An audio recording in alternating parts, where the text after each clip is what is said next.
Assalamualaikum warahmatullahi wabarakatuh. Bismillahirrahmanirrahim. Alhamdulillahi rabbil alamin. Wa afdhalus salati wa atammu taslimi ala sayyidina Muhammadin wa ala alihi wa sahbihi ajmain.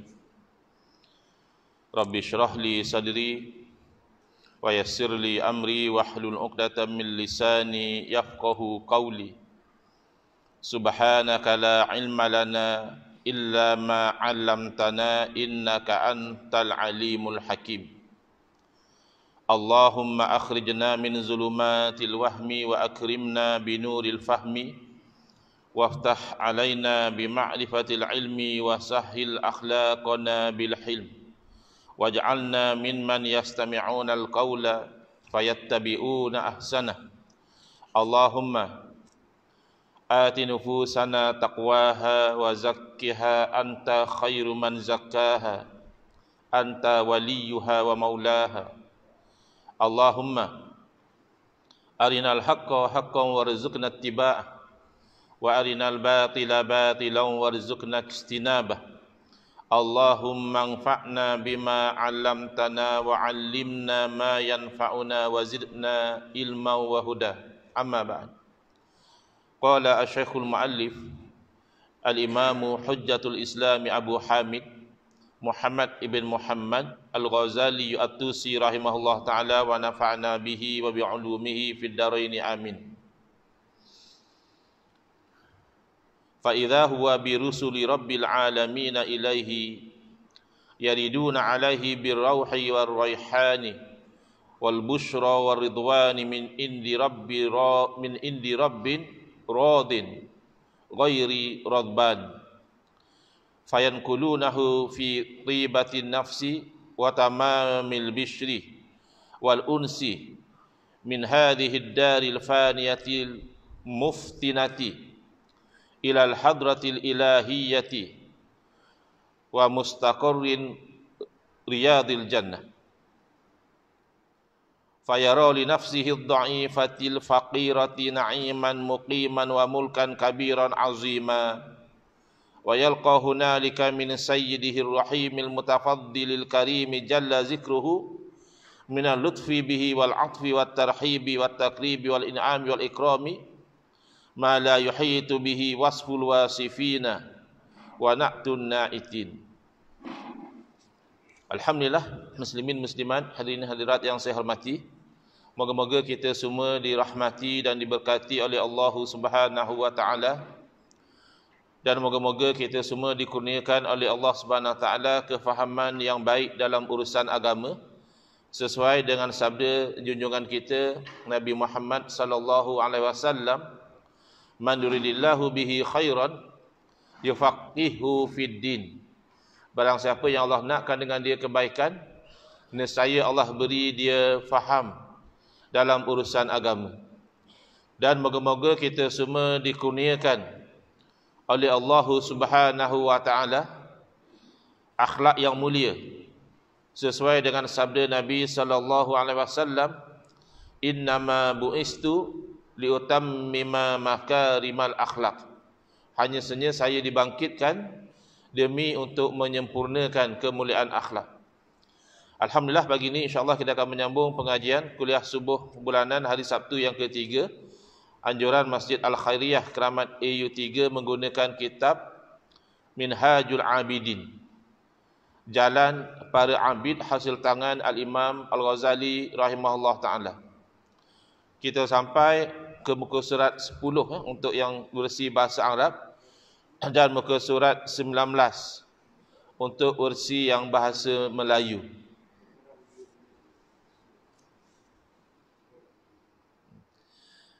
Surat 19 ya. Tiba-tiba datang kepadanya, kepada orang yang telah selesai mendaki 7 aqabah yang perlu didaki oleh seorang yang ingin menjadi ahli ibadah, dan dia sudah berada dalam keadaan penuh rindu untuk kembali kepada pencipta dia. Dia sudah merasa bosan bahkan jijik dengan apa yang ada di dalam dunia, Lalu tiba-tiba datang kepadanya para malaikat yang merupakan utusan daripada Tuhan sekian alam. Malaikat maut lah. Mereka datang kepadanya dengan membawa kesenangan, keharuman bauan, berita gembira dan keredaan daripada Tuhan yang reda dan tidak murka. Sebab yang didatangi oleh malaikat maut ni bukan semua macam ni. Ini spesifikasi orang yang dah sampai kepada tahap ini. Tapi orang yang masih hanyut lalai dengan kehidupan dunia, yang masih bergelumang dengan pelbagai maksiat, barangkali tidak beginilah keadaan dia. Kemudian mereka memindahkan ruhnya, dah meninggal ya, daripada negeri yang fana, negeri yang binasa, iaitu dunia. Dunia ni pada setiap detik pun dia binasa. Kita diri sendiri pun semakin tua, pakaian kita pun semakin lusuh, makanan kalau kita hidangkan pun akan jadi basi, akan rosak. Kalau kita makan akan jadi najis. Ini cerita dunia fana, binasa. Lalu dipindahkan daripada dunia yang fana ini, lagi memberi fitnah. Nature dunia ini dia menjadi ujian kepada kita. Kesenangan pun boleh jadi ujian. Dengan dapat pangkat, dengan dapat jawatan, boleh jadi lupa diri, boleh jadi salah guna kuasa. Kalau dengan kesusahan juga jadi ujian. Bila orang tu meniaga tak berjaya, ada sampai bunuh diri. Ada yang sampai jadi gila. Jadi sama ada benda itu baik ataupun buruk, ia menjadi ujian. Itu nature dunia. Bahkan kita diuji dengan harta kita sendiri. Bahkan kita diuji dengan anak pinak kita sendiri. Kadang-kadang anak-anak kita menjadi punca kita menjadi tidak bahagia. Punca kita menjadi susah hati. Padahal anak kita, bukan anak orang lain. Itu nature dunia. Jadi rugilah. Kalau orang yang cinta dunia, dia cinta benda yang binasa. Bukan berarti tidak berinteraksi dengan dunia. Tidak berarti tidak berusaha untuk menguasai dunia. Bukan begitu. Tapi tidak mahu dunia itu menguasai hati dia.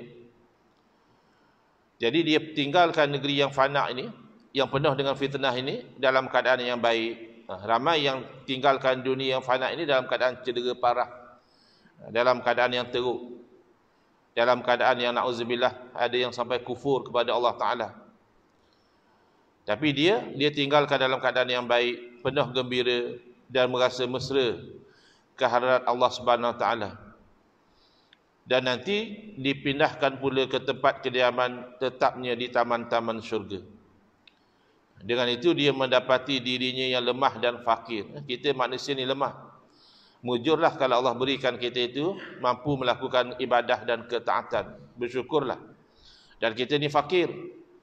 Apa sahaja yang ada pada diri kita, apa sahaja yang ada keperluan pada kita, itu adalah kurniaan Allah. Kita tak punya apa-apa. Kadang-kadang orang tak faham kenapa ustaz-ustaz, pengarang-pengarang kitab, lepas ditulis al-faqiru ilallah. Dia kata dah elok nama kamu tulis fakir pula. Dia bayang fakir itu yang minta sedekah dengan orang macam tu. Bukan. Barangkali dia orang kaya. Tapi kenapa dia tulis dia fakir? Layak dapat zakat ke? Tak layak. Nah, dia fakir ilallah. Dia sedar bahawa dia itu sangat berhajat kepada Allah Ta'ala. Turun naik nafas dia dengan izin Allah. Jantung dia pam darah seluruh badan dengan izin Allah. Dia masih waras, boleh berfikir dengan elok, tak jadi gila, tak jadi nyanyok, juga dengan kurniaan Allah. Kalau Allah kehendaki, sedetik dia boleh jadi sakit, susah nak bernafas. Sedetik jantung ada problem, tersumbat. Sedetik satu orang boleh jadi gila, hilang akal. Jadi dia dapati dirinya walaupun dia orang yang lemah dan fakir, tapi telah memperolehi nikmat yang kekal dan kerajaan yang besar lagi agung. Di sana berbagai-bagai nikmat akan diterima daripada tuannya. Kita ni milik Allah. Jadi bila kita dengar berita kematian, kita sebut inna lillahi wa inna ilaihi raji'un. Jangan sebut macam itu saja. Kita menghayati makna dia. Kadang-kadang kita dah jadi terbiasa. Dengar orang ni meninggal, oh innalillahi wa inna ilaihi raji'un. Macam tu saja. Cuba kita hayati, inna sesungguhnya kita lillah, milik Allah. Lam di situ dipanggil lam tamlik. Lam yang menunjukkan milik. Sesungguhnya kita ini memang milik Allah. Habis, oleh kerana kita milik Allah, wa inna ilaihi raji'un. Dan sesungguhnya kita kepada Allah lah kita kembali. Itu yang orang Melayu selalu kata, dunia ni hanya pinjam-pinjaman. Betul lah. Bukan harta kita saja pinjaman. Bukan keluarga kita saja pinjaman. Bukan rumah kita saja pinjaman. Tetapi diri kita juga pinjaman. Penglihatan kita juga pinjaman. Dulu sharp, Allah dah tarik sikit jadi kelabu. Itu yang kena pakai cermin mata. Nak backup balik. Yang Allah dah tarik. Ada orang Allah tarik semua sampai jadi buta. Ada orang Allah tarik pendengaran sampai jadi pekak.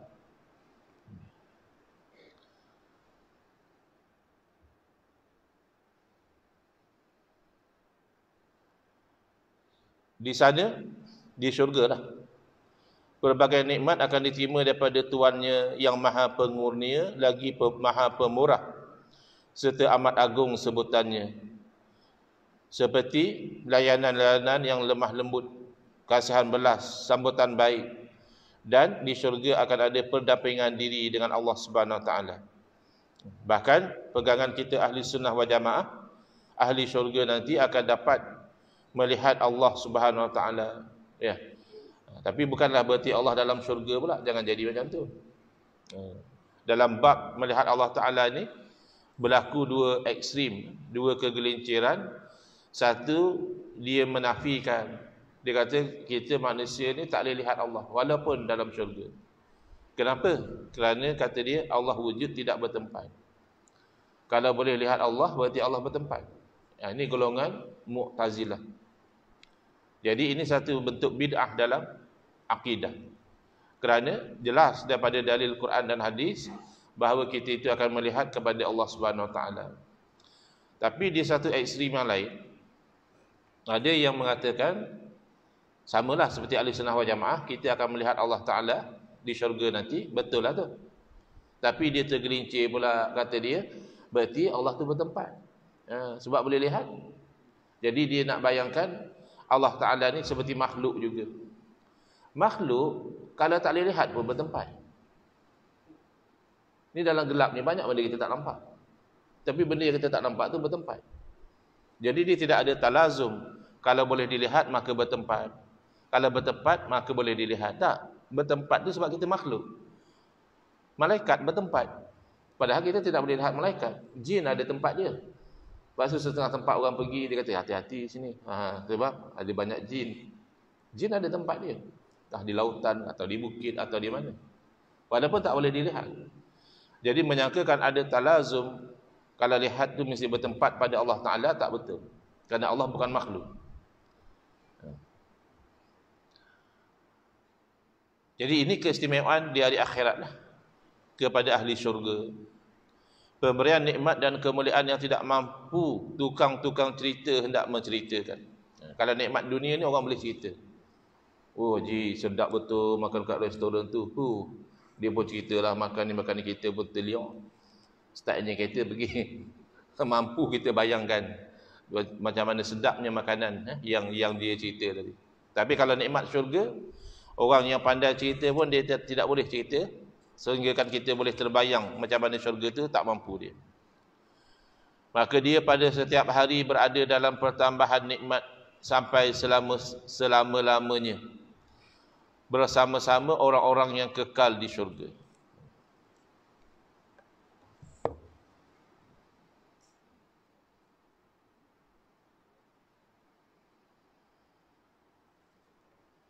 Ya, betapa besarnya kebahagiaan, betapa tingginya kerajaan. Kerajaan akhirat lah, bukan kerajaan dunia. Betapa bahagianya seseorang hamba yang mendapat nikmat-nikmat tersebut. Dan betapa banyak nikmat yang dimilikinya. Kita nikmat atas dunia pun kita dah rasa nikmat. Apa antara nikmat dunia yang paling ketara? Nikmat tu banyak. Tapi yang paling ketara sekali nikmat, makan masa lapar. Cuba tengok masa lapar. Roti canai semalam berasa sedap. Sebab tengah lapar. Tapi kalau tengah kenyang, kita punya makanan kegemaran pun tak berapalah dah kenyang. Jadi nak rasa nikmat makan, makan masa lapar. Yang kedua, nikmat ni atas dunia yang ketara sangat, minum ketika haus, dahaga. Sebab itu orang puasa, musim panas pula, masa berbuka nikmat sungguh dapat minum air. Ya. Dingin rasa. Ya. Tak kisahlah air bandung ke, air tebu ke, air kelapa ke. Ya. Tapi nikmat sebab masa minum tu tengah haus. Yang ketiga nikmat tidur masa kuliah. Nikmat. Bukan nak tidur masa kuliah, masa khutbah nikmat. Bukan plan nak tidur pun. Tertidur sedap, nikmat.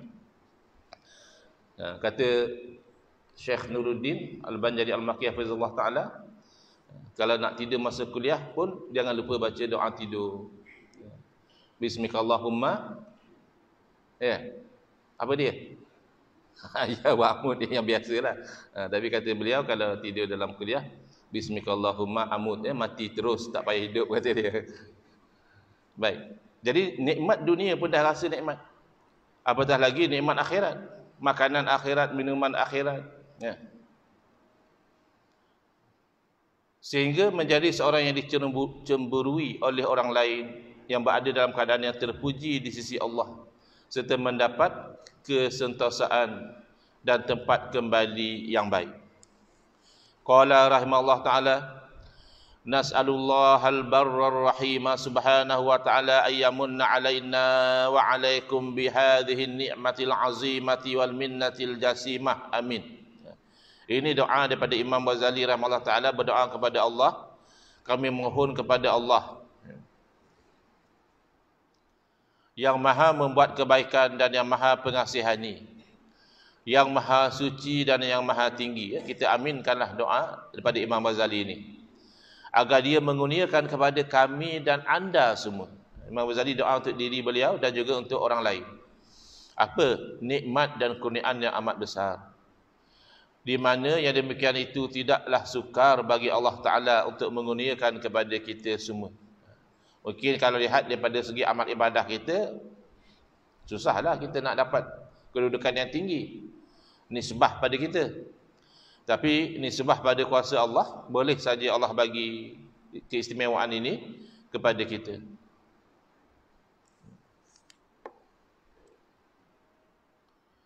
Wa alla yaj'alana minal ladzina la nasiba lahum min hadzal amri illa wasfun wa sama'un wa ilmun wa tamannin bilantifa.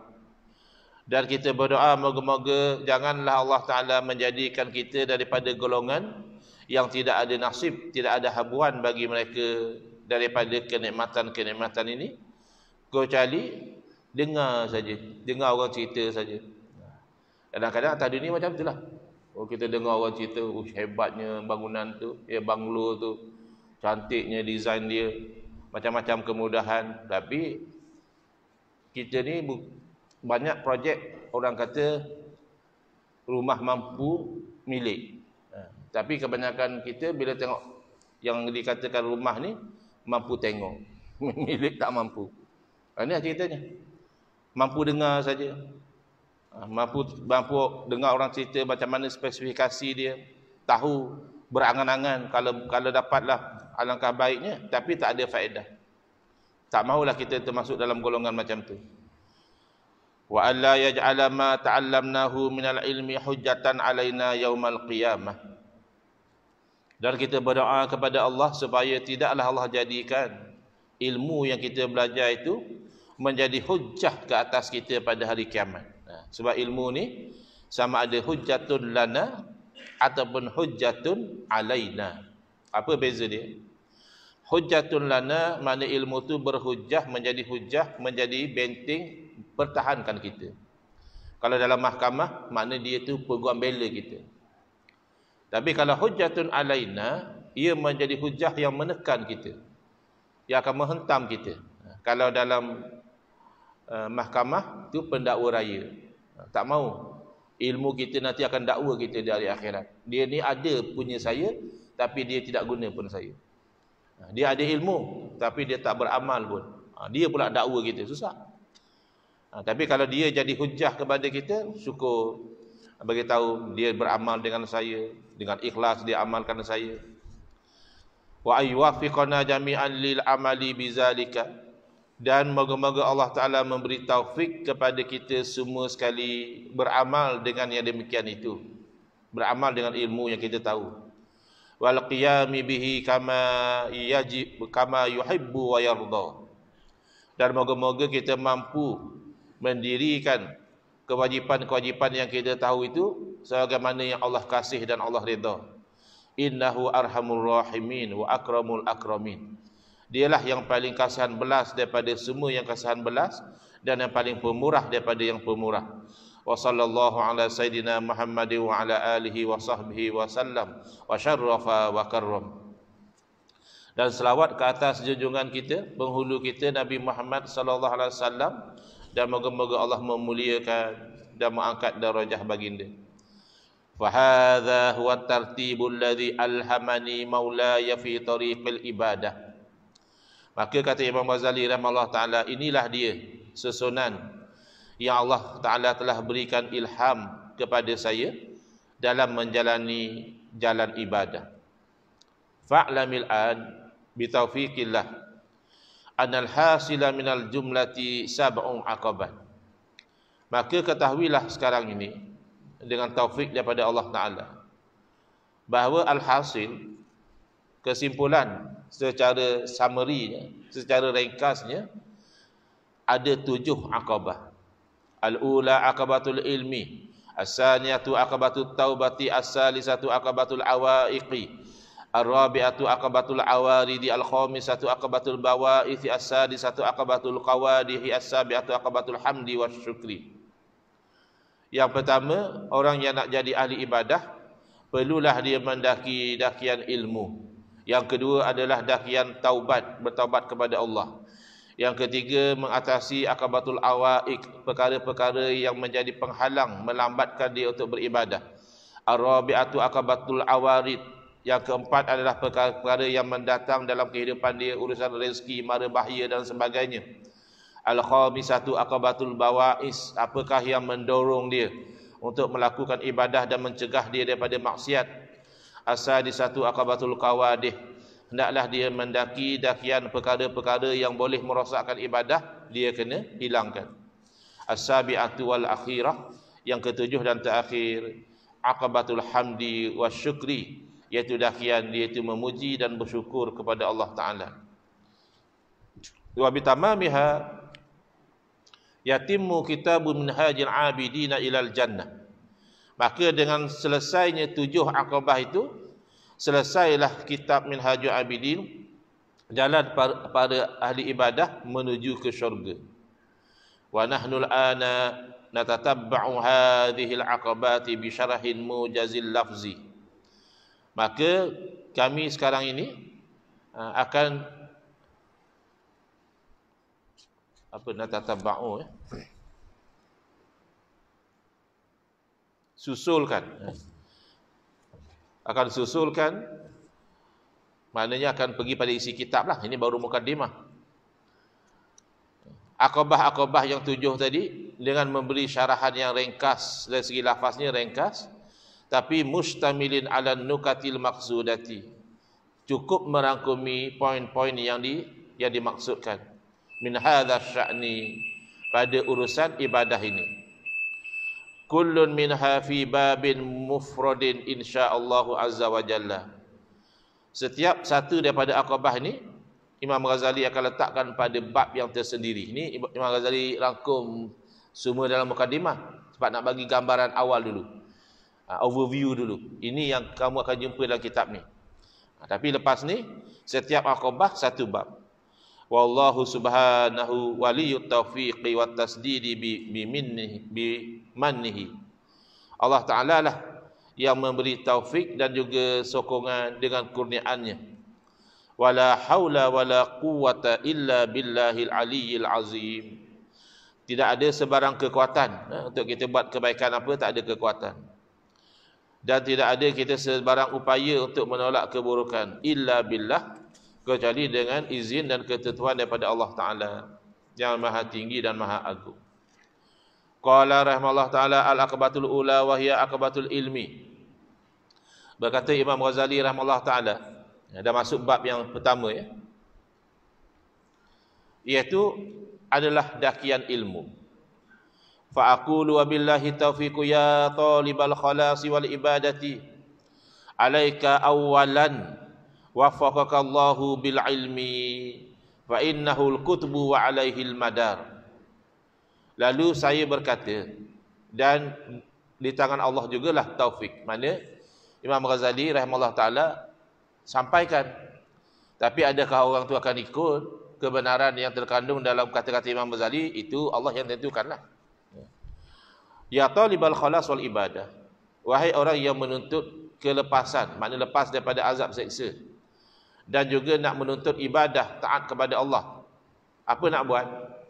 Alaika awwalan, wajib ke atas kamu mula-mula sekali, first and foremost, yang mula-mula sekali, moga-moga Allah beri taufik kepada anda, bil ilmi.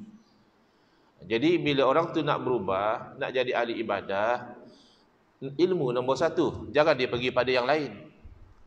Ada orang bila dia nak berubah, dia pergi pada ceramah dulu. Lah, nanti dulu, bukan salah ceramah, tapi tuntut ilmu dulu.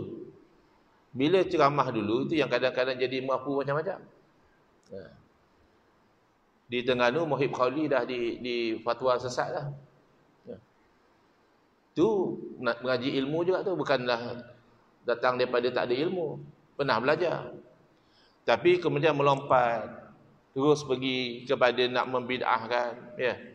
Ulama-ulama pun kata dia mengaku lebih pandai daripada Nabi. Kemudian menyesatkan ulama-ulama besar. Imam Abu Hanifah dikatakan tak pandai hadis. Imam Abu Hanifah dikatakan menghalalkan zina. Imam Abu Hanifah dikatakan mati kufur. Sebab ilmu yang lebih daripada itu dia tidak tuntut. Barangkali sudah tersilau dengan dah jadi penceramah, dah jadi apa? Ya. Jadi dah merasakan sudah boleh menyesatkan para alim ulama. Jangan macam itu. Tuntut lagi, banyak lagi ilmu yang kita tak tahu. Mungkin kita tahu sikit ilmu syariat, ilmu akidah kita pun masih belum mantap lagi. Sehingga boleh pula kata kalau Allah berkehendak Allah boleh beranak atau macam mana.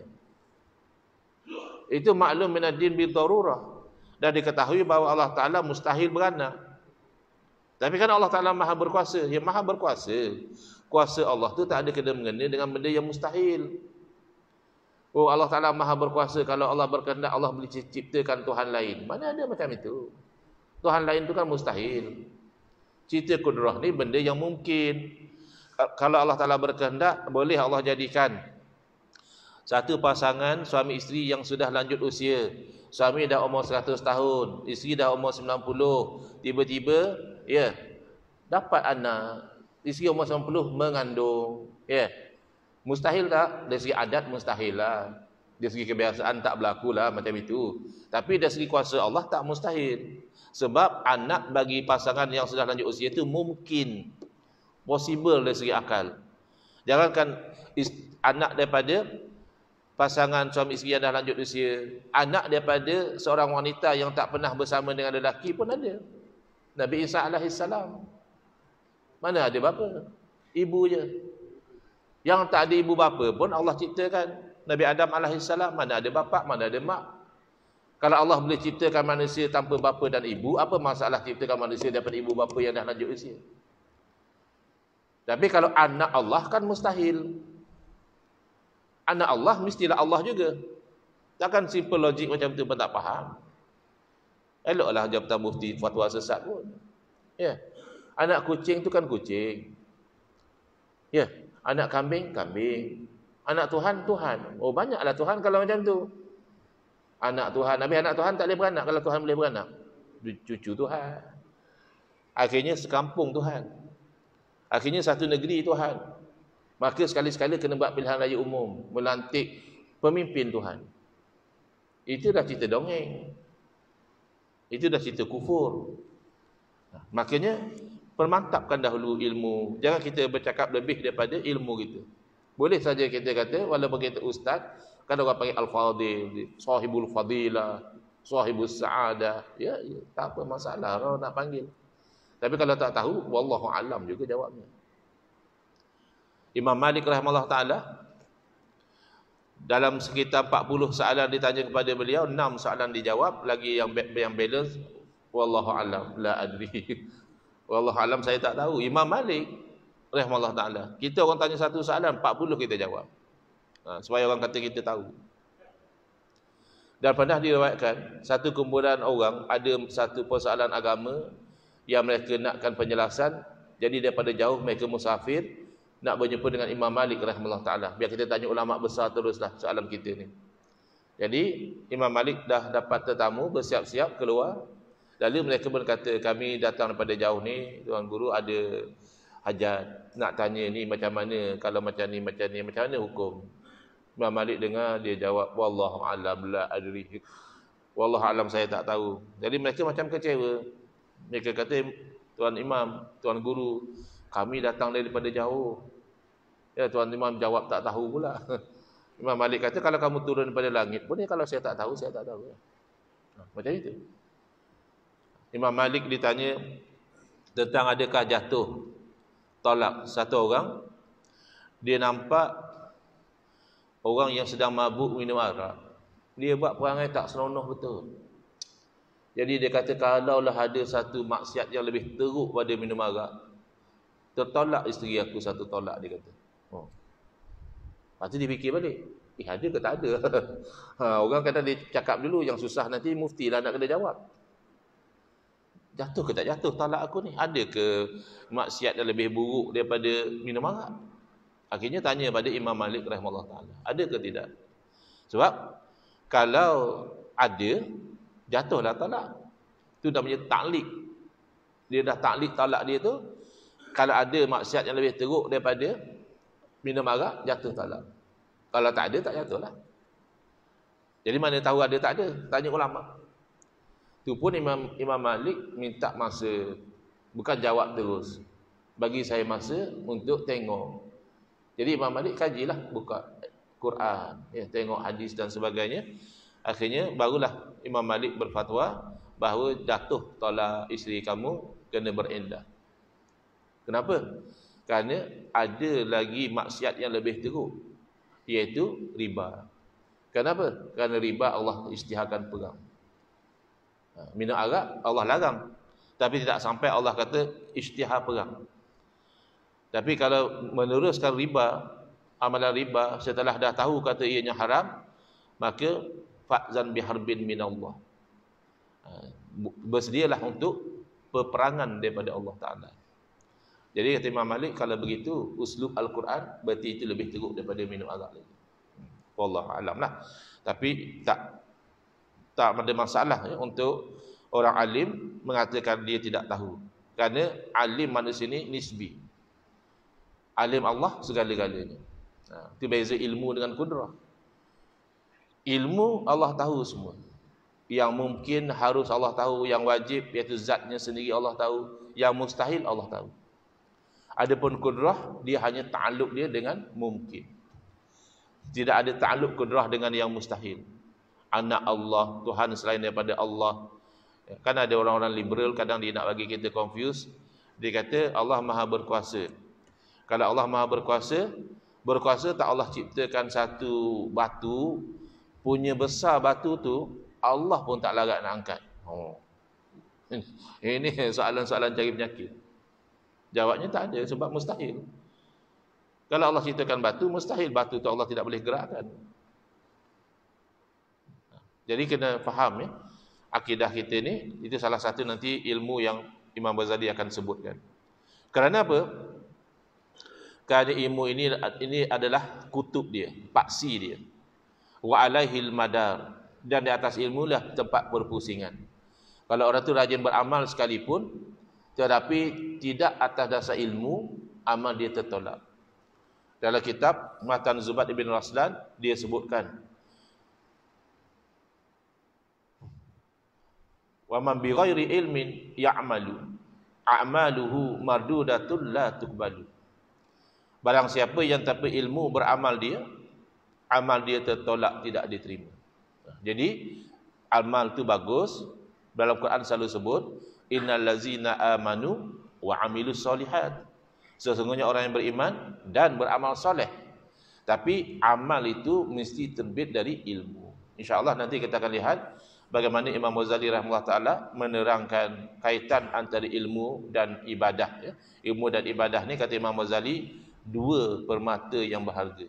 Dan Imam Ghazali nanti akan bawa dalil-dalil daripada ayat suci Al-Quran. Bismillahirrahmanirrahim. Alhamdulillah rabbil alamin, wassalatu wassalamu ala asyrafil anbiya'i wal mursalin wa ala alihi wa sahbihi ajma'in. Allahumma syrah sudurana wa ahsin akhlaqana wa azim ujurana wa nawwir qulubana bi nuri hidayatika kama naqra'u bi nuri syamsika abadan abada bi rahmatika ya arhamar rahimin. Walhamdulillah rabbil alamin. Amin ya rabbal alamin wal afu minkum.